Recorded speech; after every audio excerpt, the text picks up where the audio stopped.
И какво става, хора? Аз съм Пресо Дрънка.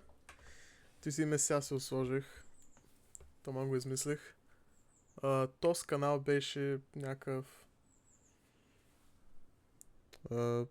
Ще да правя шортове, нали, кратки клипчета. И се отказах след това клипче.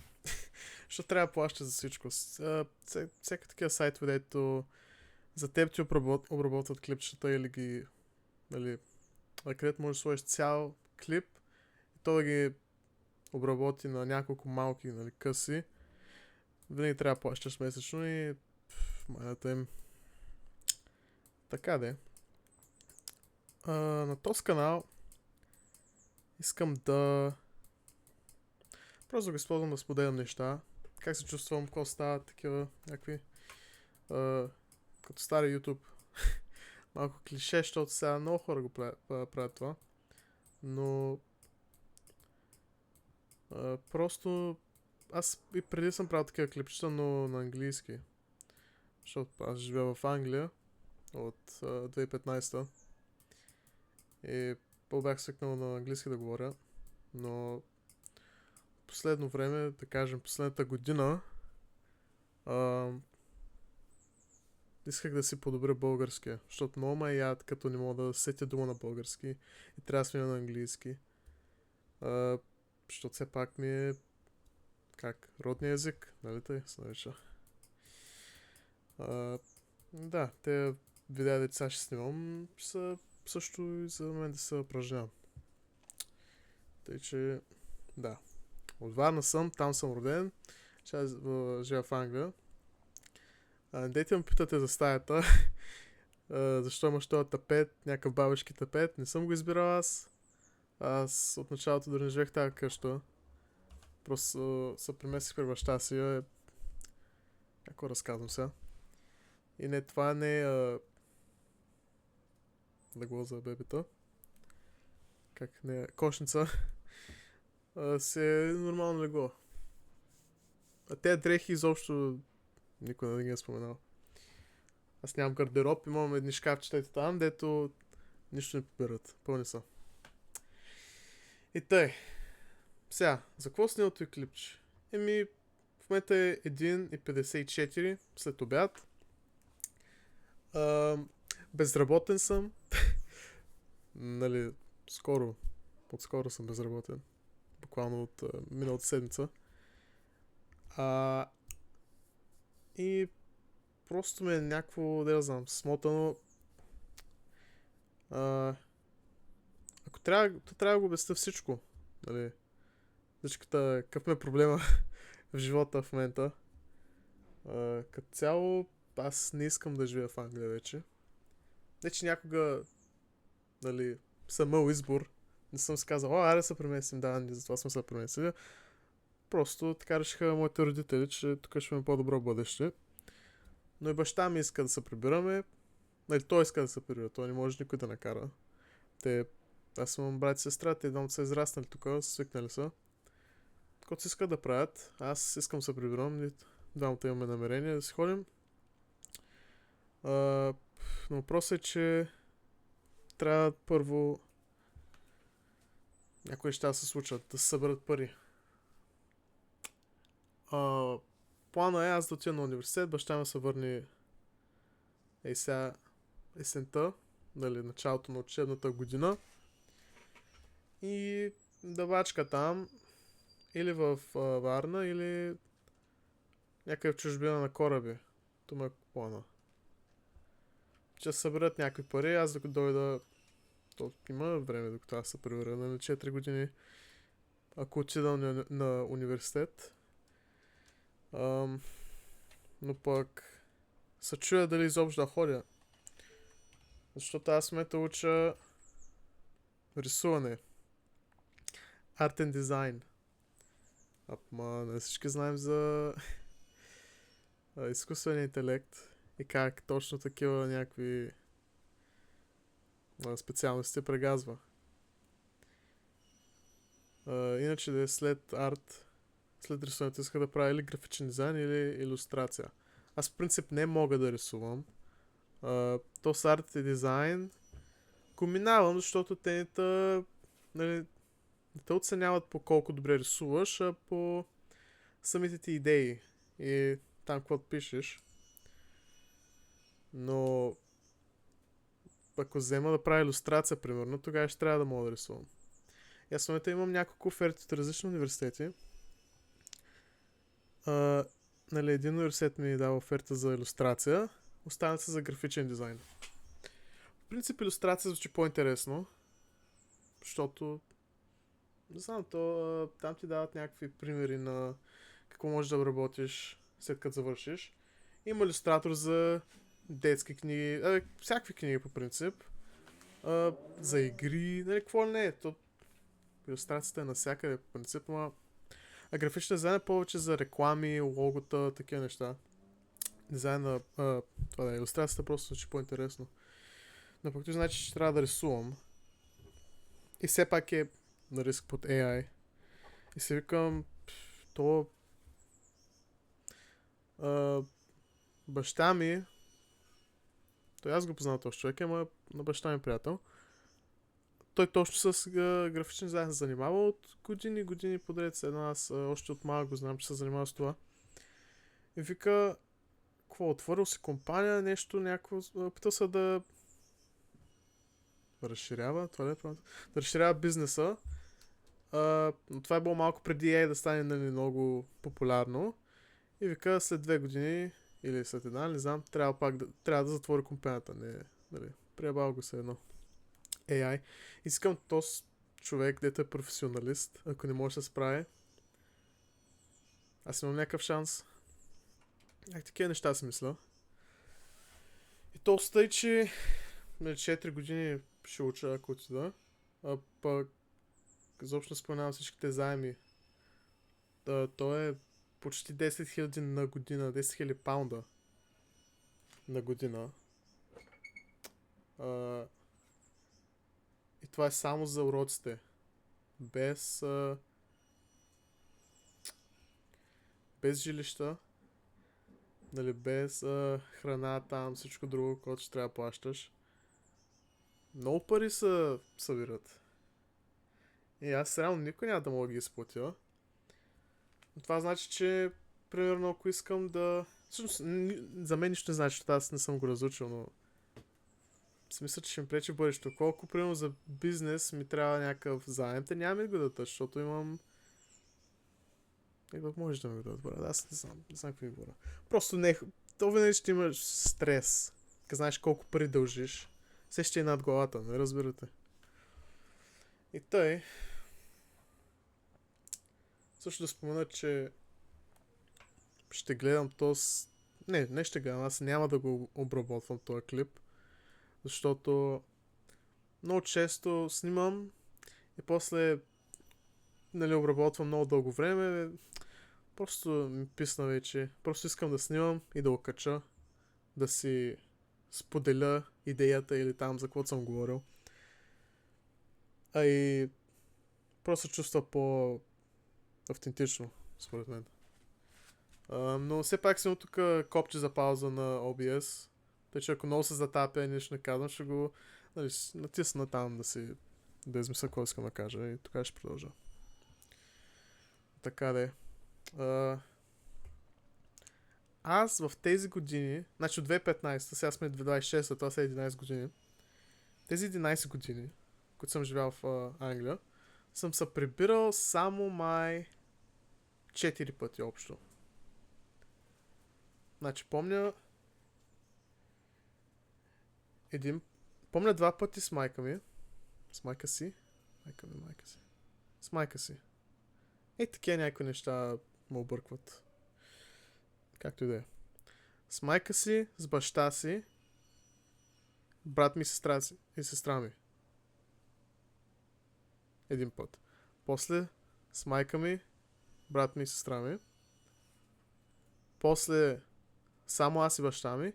И после един път само аз и баба ми, защото баба ми, нали, баба ни на всичките. Но баба ми живееше с нас там в началото, първите няколко години, да помага да ни гледа. И да, 4 пъти, всеки път сме седяли там, да кажем, 2 седмици. До някой път седмица, седмица и половина. Значи не е много дълго. По-малко от... Общо ще бъде по-малко от 2 месеца. Да кажем 2 месеца топ или 2 месеца и половина да съм се прибирал в България последните 11 години. И... Това е бахти тъпото според мен. В смисъл, то не е... Не е вина на моите родители, защото те наистина скъпнаха билетите. То стай, че с инфлацията и как всичко е станало скъпо. Но по принцип по това време, като се преместихме 2015, България почваше да се знае като някакъв, нали, някое ефтино място, където можеш да седиш. Нали, ефтини курорти, ефтина почивка през лятото, през зимата, вау хора, вижте има планина и плаж. И почнаха да идват хора за туризъм. Помня за пръв път, като чух тук някакъв английски дядо да говори с внучето си. Или... с някой говореше. Просто помня, че бяха баба и дядо. О, да, бе, аз съм чул за България. Чул съм, че е много хубаво и ефтино. Така стават скъпи билетите и така порядко се идва. Ами... Да, аз последно отидох наскоро. Кога? Преди... кога отидох, бе? Сега сме... Беше след новата година. Да, февруари месец отидох. Значи... Почти 2... не, баш 2 месеца са минали. 2 месеца и половина. И...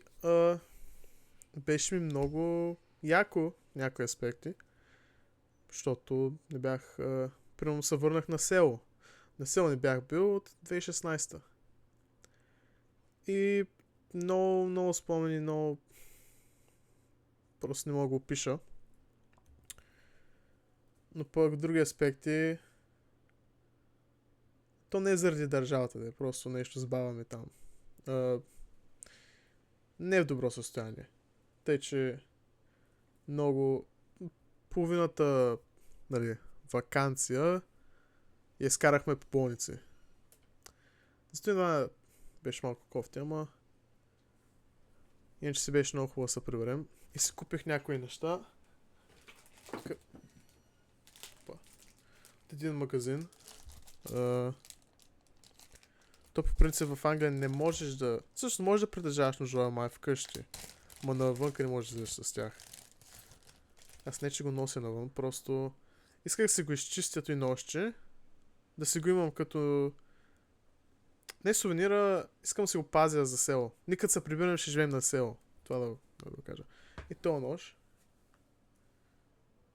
То се готин. Се обаче сега е много тъп. Все едно... Сигурно може да отрежи нещо, ама... трябва да се поизчисти, да се източи, оточи. Готин нож. Пише... То няма фокусиране. Пише USA Super Knife. Американски супер нож. Също някакви стотинки взех. Стари монети. А той си 5 български стотинки, тях не съм купувал.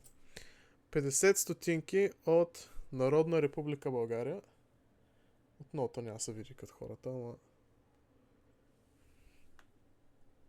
И тук е герба. 50. А тук има някакви 5.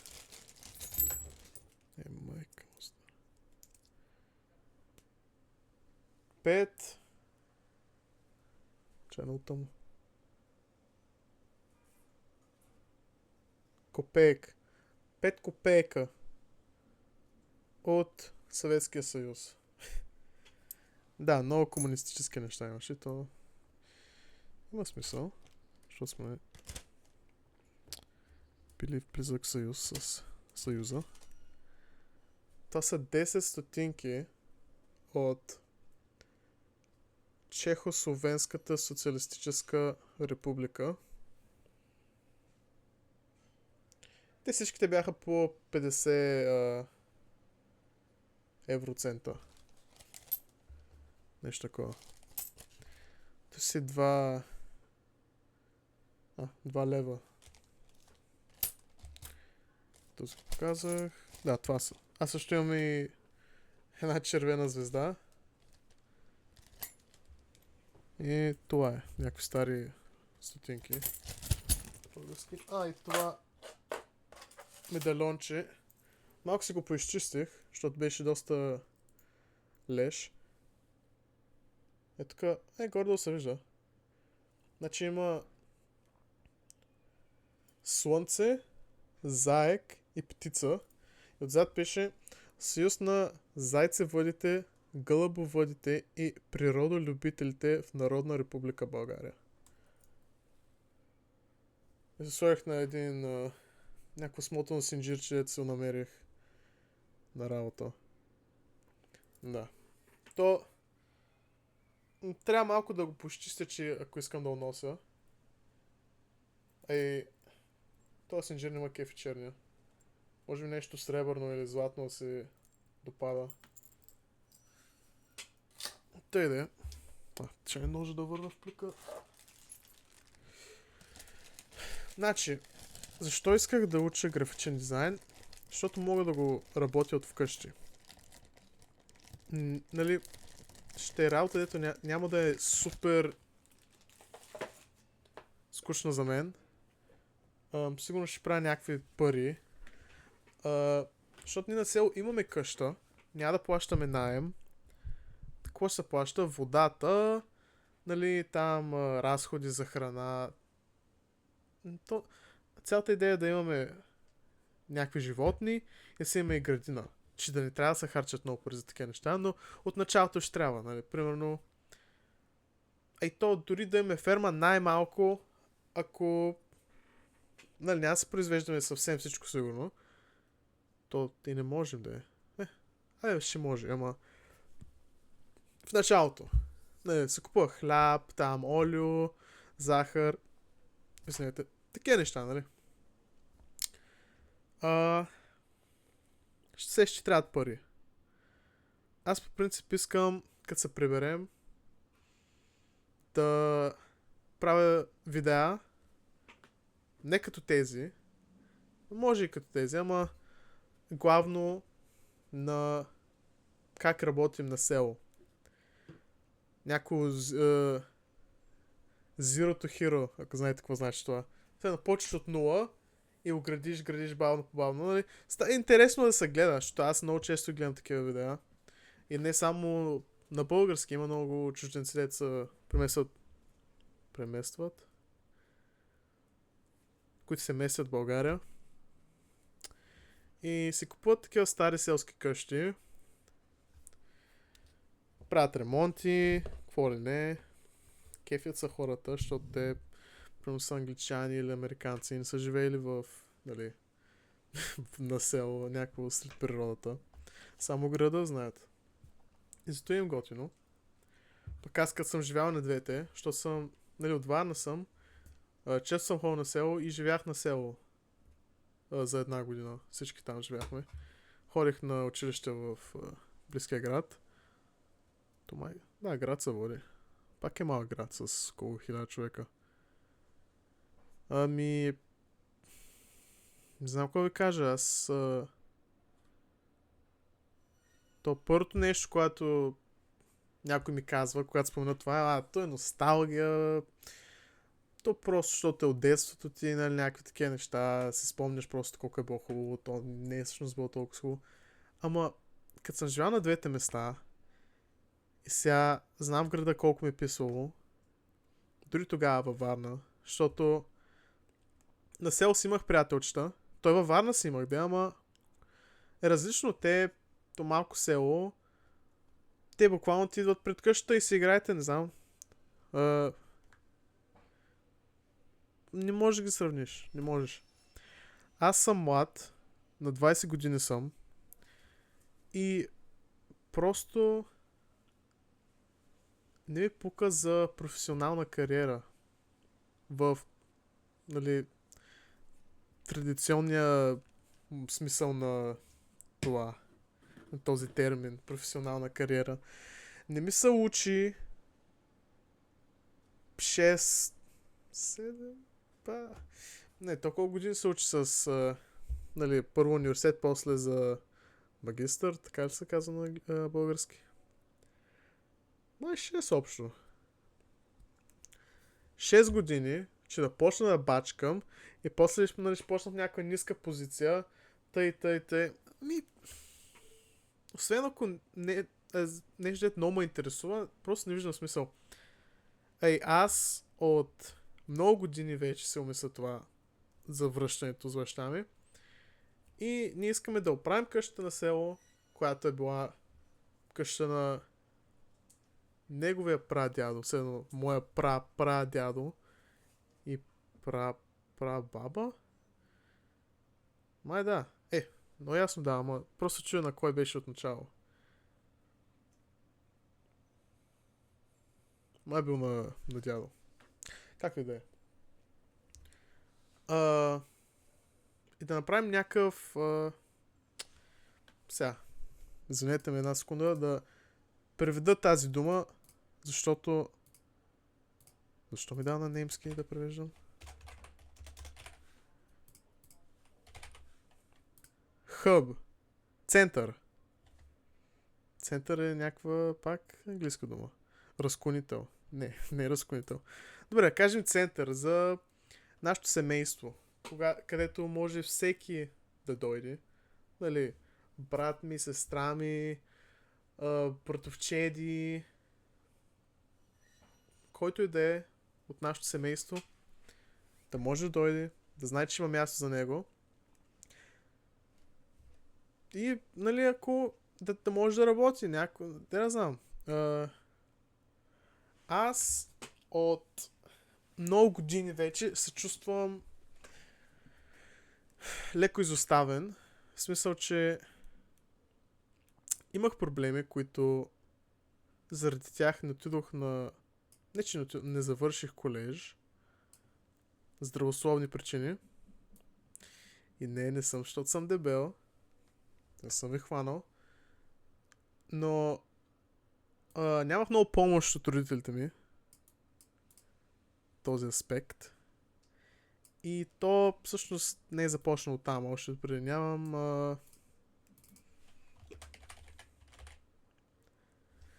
насока от никой. И да, това е малко тяхна вина. Доста тяхна вина всъщност.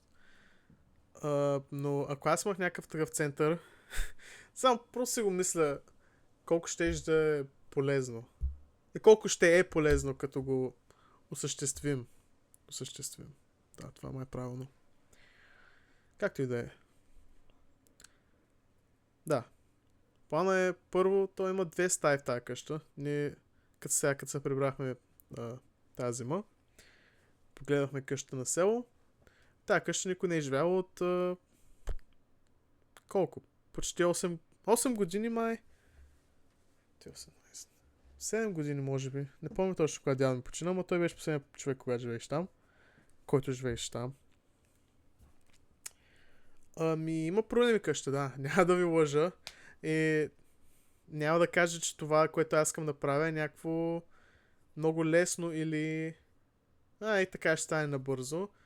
То ще отнеме много работа, но просто е, че предпочитам да работя за нещо, което ще помогне на... Толкова правиш пари, пак може да помогнеш семейството си. Аз не искам да... Как да кажа, не да се подигравам, но не искам да се правя, че нали, нормалната работа, която просто прави пари, не помага на семейството. Много помага, със сигурност. Искам да кажа, че предпочитам да работя за себе си. И...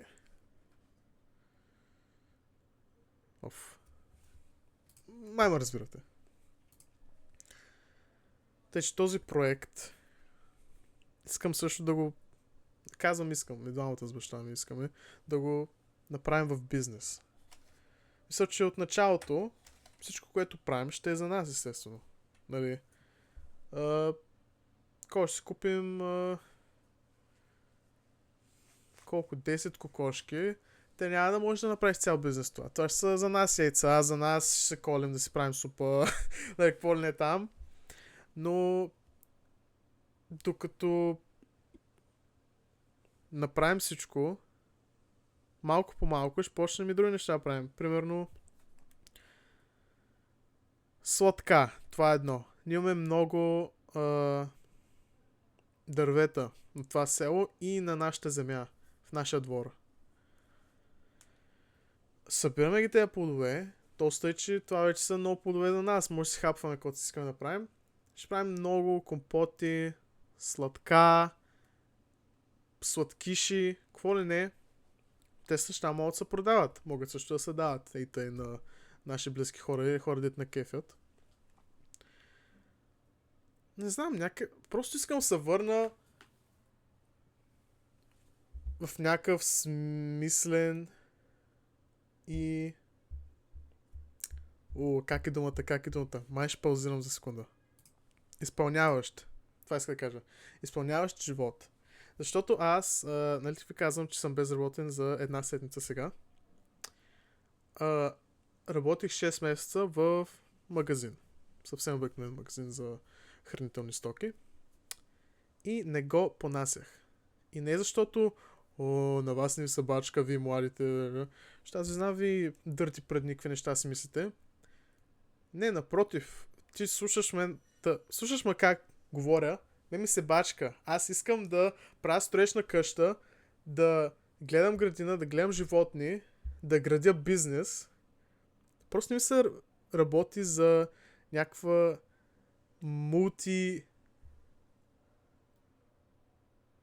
Сега, той го знам как да кажа на английски, не знам на български. Мултимилиардерска компания, нали, някаква гигантска компания, не ги е бе за мен. Както виждате, ме уволниха и не беше, аз не съм направил нещо лошо, но бях на такъв временен договор и те просто не искаха да го направят траен. Нали, това е думата. Постоянен, не траен. То уж след първите 3 месеца трябваше да се случи това, но все го удължаваха, докато не дойде нов менеджер. What менеджер? Менеджер, не. Ръководател ли е?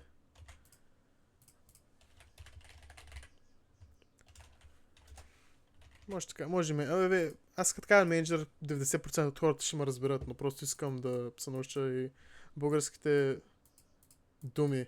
Защото всъщност много от думите, които ползваме всеки ден, са някакви просто българонизирани английски думи, които има кефи. Както и да е. Да, нов менеджер дойде. Такъв най-главен за магазина.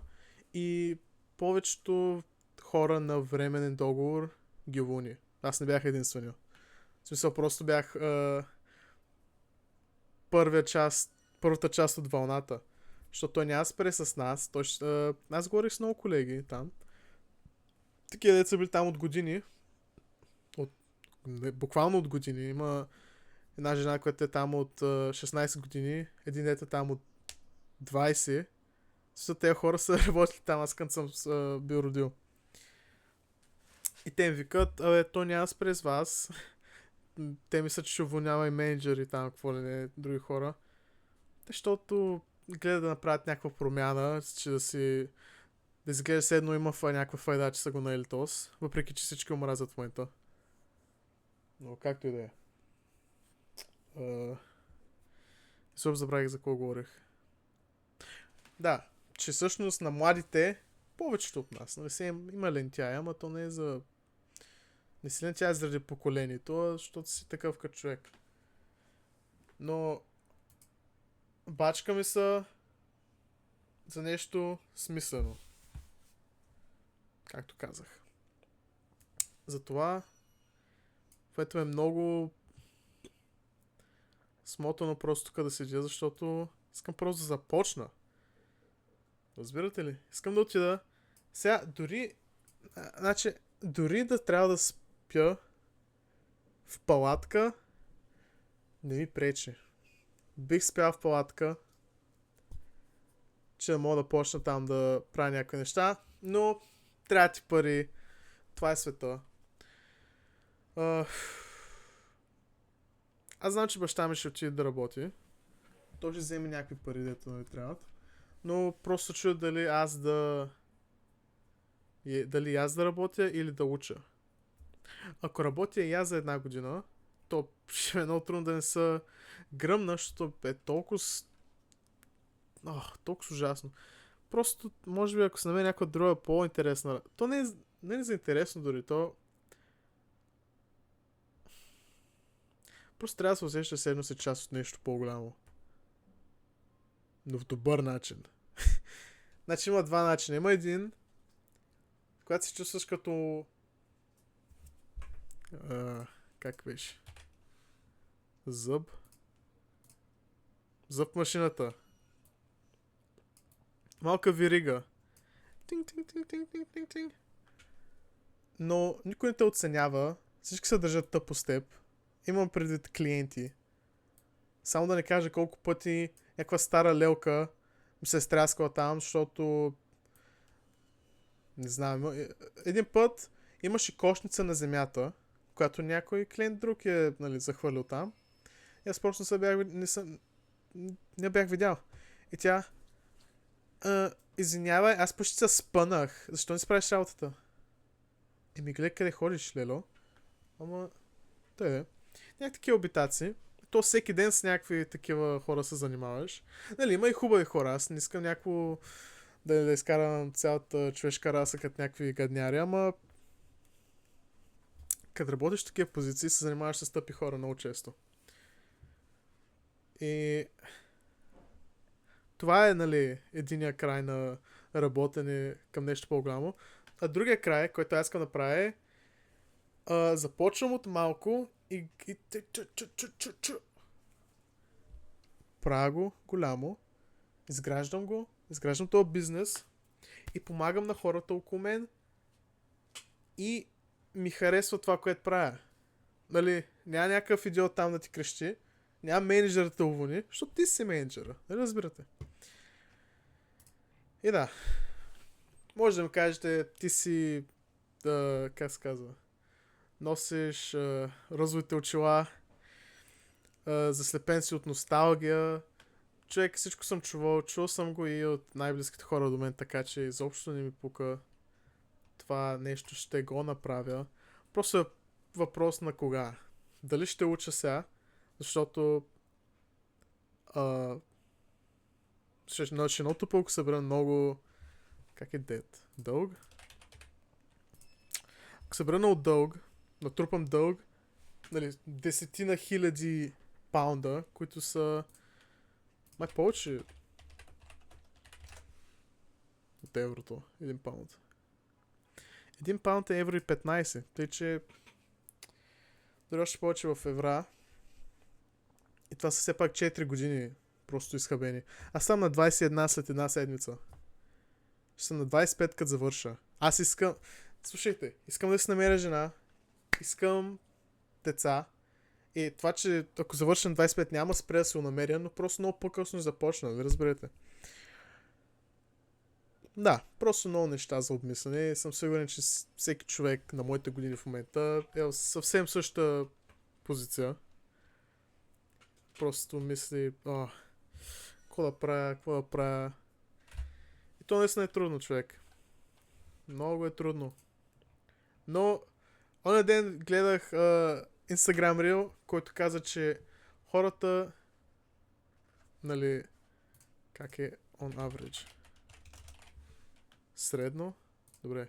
Хората средно намират какво искат да правят за живот, до края на живота си на 30 години. Тъй, че имам още 9 години да сега. Но аз като цяло май знам какво искам да правя. Просто трябва да започна. Разбирате ли? И общо взето това беше, за което исках да говоря днес. Ако имате въпроси или нещо, пишете там долу. Аз съмнявам тези клип ще изложи да правят някакви гледания, защото той е съвсем нов канал. Не е съвсем нов, да, аз нали го имам от няколко, една година, ама не, не качвам на него, искам да кажа. И да. Готино, 35 минути, няма обработвам, просто го качвам. И да, чао.